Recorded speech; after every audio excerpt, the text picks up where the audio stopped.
14 मई 1657 को पुरंदर के किले में एक सितारे का जन्म हुआ।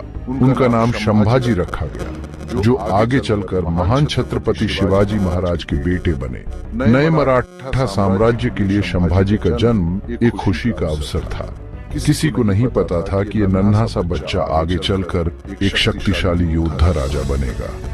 वो अपने पिता की विरासत को आगे बढ़ाएगा और बेजोड़ वीरता के साथ अपनी प्रजा की रक्षा करेगा। संभाजी का बचपन उस समय की अशांत राजनीति में बीता। मुगल बादशाह औरंगजेब ने दक्षिण की ओर अपने राज्य का विस्तार करने का मन बना लिया था। शिवाजी महाराज के नेतृत्व में मराठा इस महत्वाकांक्षा में सबसे बड़ी बाधा थे। ऐसे राजनीतिक तनाव के बीच पलने बढ़ने का युवा राजकुमार पर गहरा प्रभाव पड़ा। उन्होंने बहुत कम उम्र में ही राजकाज और युद्ध की कला सीख ली। संभाजी को न केवल युद्ध के मैदान में बल्कि शाही दरबार में भी प्रशिक्षित किया गया था। उन्होंने अपने पिता के राजनयिकों, सलाहकारों और दुश्मन के दूतों के साथ बातचीत को देखा। इस शुरुआती अनुभव ने उनमें कूटनीति और राजनीतिक रणनीति की गहरी समझ पैदा की। वो एक तेज सीखने वाले थे, जिन्होंने भाषाओं और सैन्य रणनीति में समान रूप से महारत हासिल की। शुरुआत से ही संभाजी में एक महान नेता के गुण दिखाई देने लगे थे। उनके पास तेज बुद्धि, साहसी हृदय और अपनी प्रजा और अपनी भूमि की रक्षा करने का अटूट दृढ़ संकल्प था। उनका जीवन मराठों की अदम्य भावना और स्वतंत्रता के लिए उनकी अथक लड़ाई का प्रमाण था। संभाजी की शिक्षा बौद्धिक गतिविधियों और कठोर शारीरिक प्रशिक्षण का मिश्रण थी। उनकी दादी पूजनीय जीजाबाई ने उनके चरित्र को आकार देने में महत्वपूर्ण भूमिका निभाई। उन्होंने उनमें कर्तव्य की गहरी भावना, हिंदू धर्म के प्रति समर्पण और अपनी मातृभूमि के लिए अटूट प्रेम पैदा किया। संभाजी के मजबूत नैतिक दिशा निर्देश और न्याय के प्रति उनकी प्रतिबद्धता को बढ़ावा देने में जीजाबाई का प्रभाव महत्वपूर्ण था। अपने पोते के तेज दिमाग को पहचानते हुए शिवाजी महाराज ने प्रसिद्ध विद्वान काशीराम शास्त्री को संभाजी का शिक्षक नियुक्त किया। शास्त्री के मार्गदर्शन में संभाजी ने संस्कृत की पेचीदगियों में प्रवेश किया। रामायण और महाभारत जैसे प्राचीन ग्रंथों और महाकाव्यों में महारत हासिल की। वे हिंदू दर्शन, राजनीति और कूटनीति की कला में पारंगत हो गए। हालांकि संभाजी की शिक्षा कक्षा तक ही सीमित नहीं थी। उन्होंने शारीरिक प्रशिक्षण में उत्कृष्ट प्रदर्शन किया, एक कुशल तलवारबाज, घुड़सवारी में माहिर और सैन्य रणनीति में एक कुशल रणनीतिकार बने। वे अपने पिता के साथ सैन्य अभियानों में गए, युद्ध की वास्तविकताओं और नेतृत्व की जटिलताओं को प्रत्यक्ष रूप से देखा। संभाजी की शिक्षा पाठ्य पुस्तकों और युद्ध के मैदानों से आगे बढ़ी। वे मानव स्वभाव के गहरे निरीक्षक थे, जो वफादारी, महत्वाकांक्षा और विश्वासघात की बारीकियों को समझते थे। यह समझ आने वाले वर्षों में अमूल्य साबित होगी, क्योंकि उन्होंने राजनीति और युद्ध के विश्वासघाती पानी को पार किया। संभाजी का सैन्य कौशल कम उम्र में ही स्पष्ट हो गया था। उन्होंने केवल 14 साल की उम्र में अपने पहले अभियान में भाग लिया। उनके साहस और रणनीतिक कुशाग्रता ने उन्हें जल्दी ही अनुभवी मराठा योद्धाओं का सम्मान दिलाया। उन्होंने खुद को एक स्वाभाविक नेता साबित किया, अपनी बहादुरी और सामरिक प्रतिभा से अपने सैनिकों को प्रेरित किया। 1674 में 17 साल की उम्र में संभाजी ने मुगलों से भूपालगढ़ किले की विजय में महत्वपूर्ण भूमिका निभाई। उन्होंने रणनीतिक सटीकता के साथ मराठा सेना का नेतृत्व किया, युद्ध के मैदान की रणनीति की गहरी समझ प्रदर्शित की। इस जीत ने एक कुशल सैन्य कमांडर के रूप में उनकी प्रतिष्ठा को मजबूत किया और उन्हें अपने सैनिकों और दुश्मनों दोनों से प्रशंसा मिली। अपने सैन्य कारनामों के अलावा संभाजी एक प्रतिभाशाली विद्वान और कला के संरक्षक भी थे। वे संस्कृत, हिंदी, पुर्तगाली और फारसी सहित कई भाषाओं में धारा प्रवाह थे। उन्होंने अपनी साहित्यिक प्रतिभा का प्रदर्शन करते हुए कई कविताएं और गद्य रचे। उनका सबसे उल्लेखनीय साहित्यिक कार्य बुद्धभूषण है, जो हाथियों और युद्ध में उनके महत्व पर एक ग्रंथ है। संभाजी की शुरुआती उपलब्धियों ने उनके बहुआयामी व्यक्तित्व का प्रदर्शन किया। वे न केवल एक योद्धा राजा थे, बल्कि एक विद्वान, एक कवि और एक दूरदर्शी नेता भी थे। उनके प्रारंभिक जीवन ने मराठा साम्राज्य के दूसरे छत्रपति के रूप में उनके शासनकाल की नींव रखी। एक ऐसा शासनकाल जिसकी परीक्षा अग्नि से होगी और जिसे अटूट साहस और बलिदान द्वारा परिभाषित किया जाएगा।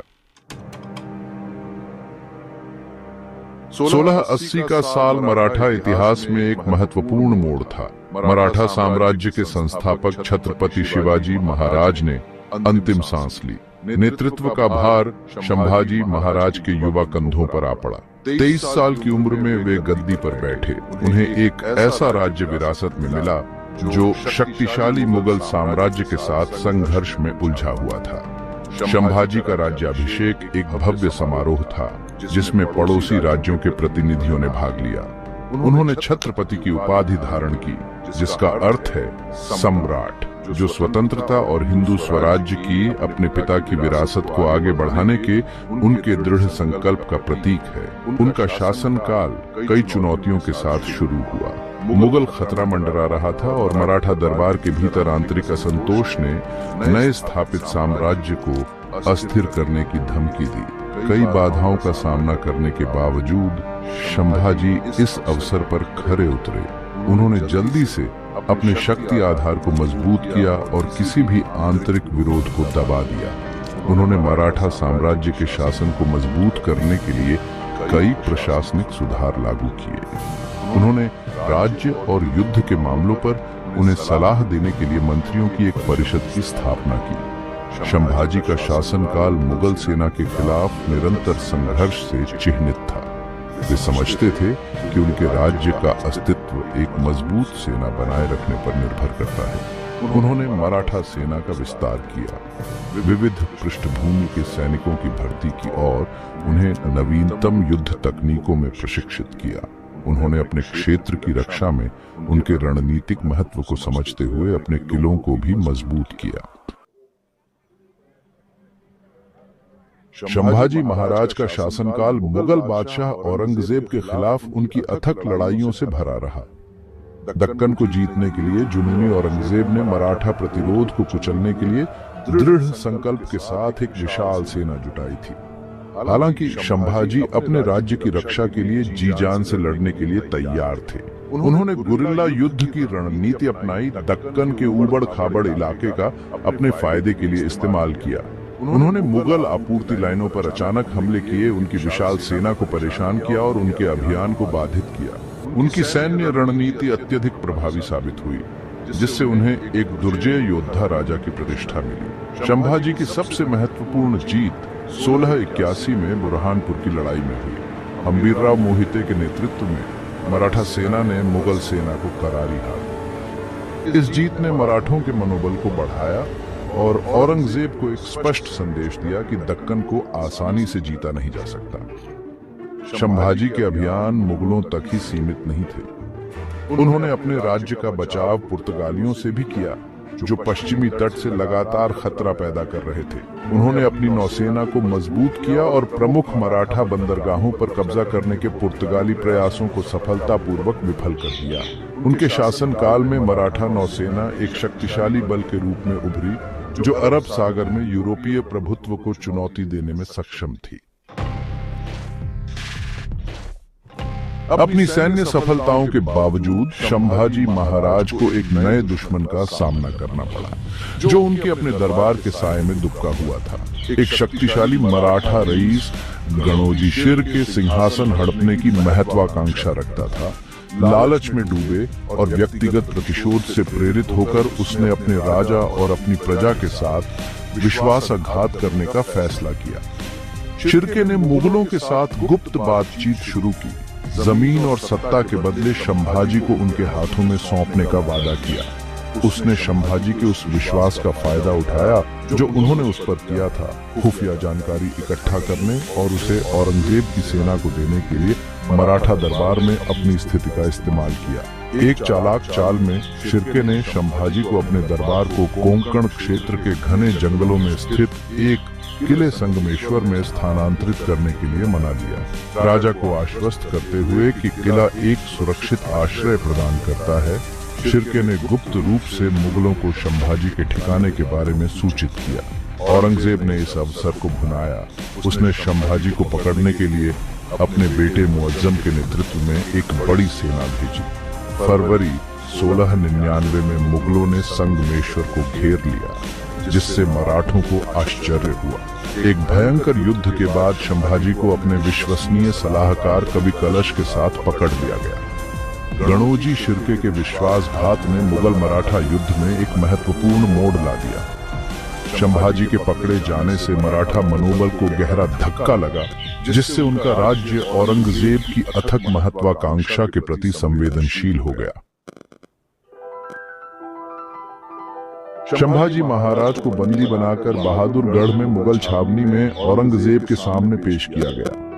मराठाओं की भावना को तोड़ने के लिए उत्सुक औरंगजेब ने संभाजी को अपनी जान बचाने का मौका दिया।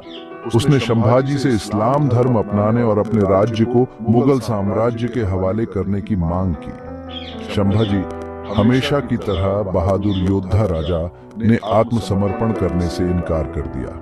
उन्होंने साहसपूर्वक हिंदू धर्म के प्रति अपनी वफादारी और अपनी प्रजा की स्वतंत्रता के प्रति अपनी अटूट प्रतिबद्धता की घोषणा की।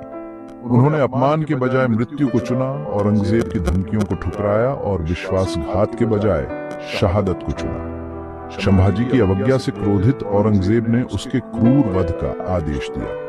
11 मार्च 1699 को मुगलों द्वारा संभाजी महाराज को बेरहमी से प्रताड़ित किया गया और उनकी हत्या कर दी गई। उनकी मृत्यु से पूरे दक्कन में सदमा फैल गया। इसने मुगल अत्याचार के खिलाफ गुस्से और आक्रोश की आग भड़का दी। हालांकि संभाजी का बलिदान व्यर्थ नहीं गया। उनकी शहादत मराठों के लिए एक युद्ध का नारा बन गई। इसने उनकी स्वतंत्रता के लिए लड़ने के उनके संकल्प को मजबूत किया। उनकी मृत्यु ने मराठाओं की भावना को नहीं तोड़ा, इसके बजाय इसने उनके गिरे हुए राजा का बदला लेने के उनके दृढ़ संकल्प को हवा दी। संभाजी महाराज की विरासत उनके छोटे लेकिन प्रभावशाली शासनकाल से कहीं आगे तक फैली हुई है। उन्हें एक बहादुर योद्धा राजा, एक कुशल सैन्य रणनीतिकार, कला के संरक्षक और सबसे बढ़कर एक शहीद के रूप में याद किया जाता है, जिन्होंने अपने लोगों और अपने धर्म के लिए अपना जीवन बलिदान कर दिया। विपरीत परिस्थितियों में उनका अटूट साहस, युद्ध के मैदान में उनकी रणनीतिक प्रतिभा और उनके सिद्धांतों के प्रति उनकी अटूट प्रतिबद्धता भारतीयों की पीढ़ियों को प्रेरित करती रही है। उनका जीवन और मृत्यु मराठों की अदम्य भावना और स्वतंत्रता के लिए उनकी अथक लड़ाई का प्रमाण है। संभाजी महाराज की कहानी हमें याद दिलाती है कि सच्चा नेतृत्व अपने लोगों की सेवा करने में है, चाहे उसकी कीमत खुद की जान ही क्यों न चुकानी पड़े। उनका बलिदान आशा की किरण के रूप में कार्य करता है। हमें याद दिलाता है कि सबसे अंधेरे समय में भी साहस, सत्यनिष्ठा और प्रतिरोध की भावना को कभी भी बुझाया नहीं